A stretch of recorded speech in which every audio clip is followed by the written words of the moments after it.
দর্শক আমরা আসলাম, কিন্তু দুর্ভাগ্যবশত আমরা পূজাটি দেখতে পেলাম না, এখনো শুরু হয়নি।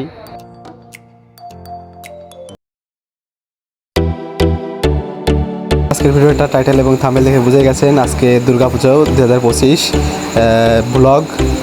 আমরা আছি সিরাজগঞ্জ শহরে, বিভিন্ন ধরনের পূজা দেখবো, বিভিন্ন মণ্ডপে যাব, সেই ভিডিওটি আপনাদের কাছে শেয়ার করব। দর্শক, আজকে দুর্গাপূজার প্রথম দিন, অর্থাৎ মহাষষ্ঠী। তো ষষ্ঠীর দিন প্রথম পূজা। তো এখনও কিছু কিছু মন্দিরে ঠাকুর তোলা হয়নি, এজন্য আমরা দুটো মন্দির ঘুরেছি কিন্তু ঠাকুর দেখতে পাই নাই। আমরা রিক্সা নিয়েছি তৃতীয় মন্দিরের উদ্দেশ্যে। আমরা সিরাজগঞ্জ শহরের ভিতর দিয়ে যাচ্ছি। সিরাজগঞ্জ শহরে আপনারা দেখতে পাচ্ছেন বিভিন্ন মন্দিরে সুন্দর সুন্দর করে ঝাড়বাতি লাইটিং করা হয়েছে, খুব সুন্দর লাগতেছে। আমরা দ্বিতীয় মন্দিরে যাচ্ছি, দেখা যাক এখানে প্রতিমার দেখা পাই কিনা।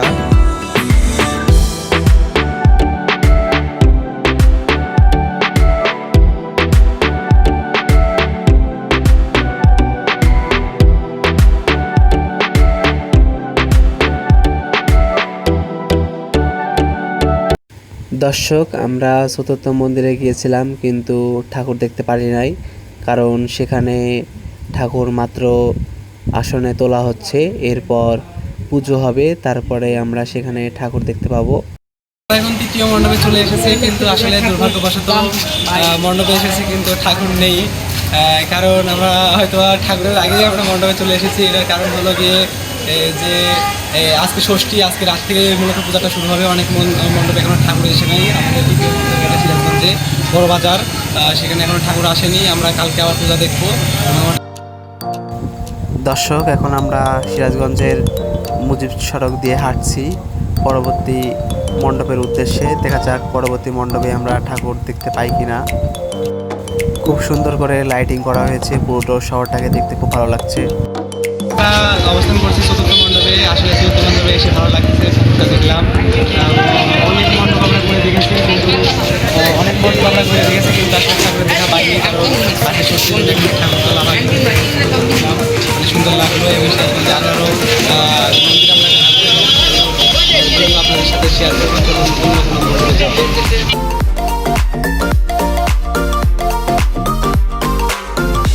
এখন আমরা আমাদের পঞ্চম মণ্ডপে চলে এসেছি।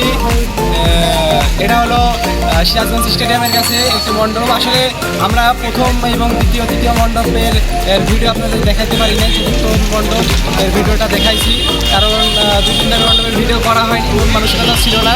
আর পরবর্তী মণ্ডপে দেখি যে পূজা, মানে আমরা গেছি কিন্তু ঠাকুর নাই, দেখি এই মন্দিরে পাওয়া যায় কিনা, চলুন তাহলে যাওয়া যাক। এবং পুরো ভিডিওটা আর এরপর কি পঞ্চমের পর কি যত মন্দির আমরা সিরাজগঞ্জে বেড়াবো ভিডিওটা।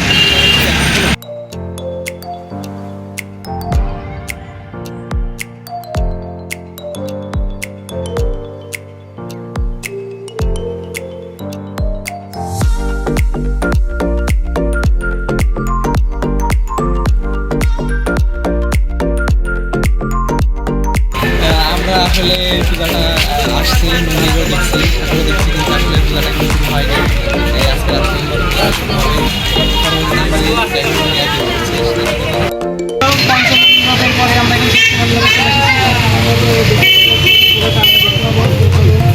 ষষ্ঠ মণ্ডপের ঠাকুরটা আপনাদের দেখাই। আশা করি ঠাকুরটা ভালো হবে।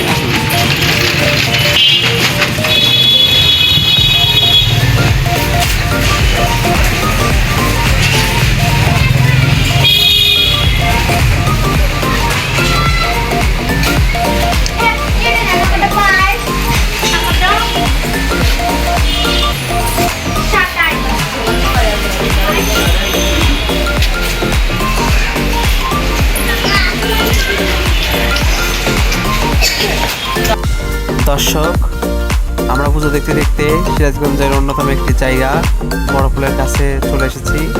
আসলে সিরাজগঞ্জে মেইন একটি পূজা মণ্ডপ, সেটা এখন আমরা খুঁজে পাই নাই। বড়পুল দিয়ে ওই পাশে এসএস রোডের পরে আমরা সেই বড় মন্দিরের খোঁজে যাব। সেই বড় মন্দিরটা হচ্ছে মহাপুর আকরা, সিরাজগঞ্জের একটি অন্যতম বড় মন্দির। আমরা এখন এসএস রোড থেকে চৌরাস্তা রোডে চলে এসেছি এবং খুঁজতেছি যে মহাপ্রভুর আখড়াটা কোথায়। আসলে ছোট জায়গা। তো দর্শক, এখন আমরা 7 নম্বর মন্দিরে সিরাজগঞ্জের মুখ্য সড়কে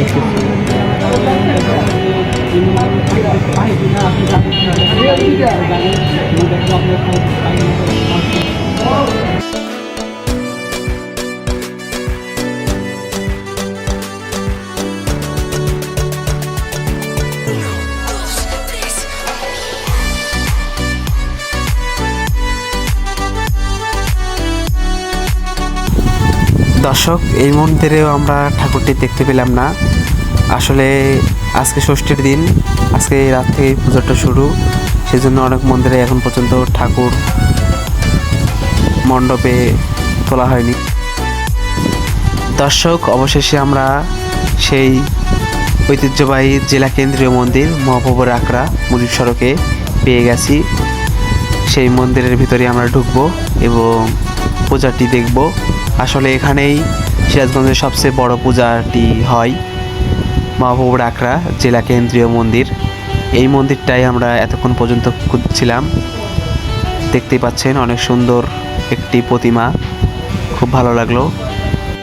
দর্শক, সর্বশেষ আমরা আর দুটি পূজা দেখব কাঠের ফুল রোডে, যেটা চৌরাস্তা দিয়ে কাঠের ফুলের দিকে গেছে। এটাই হবে আমাদের শেষ পুজো দেখা। খুব সুন্দর লাইটিং করা হয়েছে পুরো সিরাজগঞ্জ শহরটাকে। শহরের ভিতর দিয়ে হাঁটলেই বা রিক্সা নিয়ে গেলেই মনোমুগ্ধকর একটি দৃশ্য। খুব সুন্দর করে পুরো শহরটাকে সাজানো হয়েছে।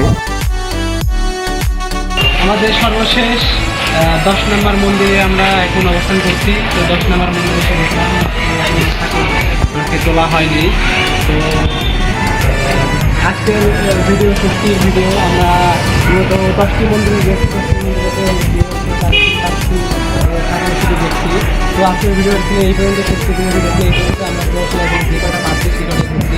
আরও আছে, আরও ঘোরা হয়নি, নতুন এলাকায়, নতুন জায়গায়। আমি পরের বছর আরও একটু বেশি ঠাকুর দেখাবো, আর বিকেলটাকে অবশ্য আরও ভালো ভিডিও আমি থাকবো না। দেখা হবে আমার এলাকায় নতুন একটি ভিডিও নিয়ে, আমার এলাকায় আমার পুজো দেখাবো।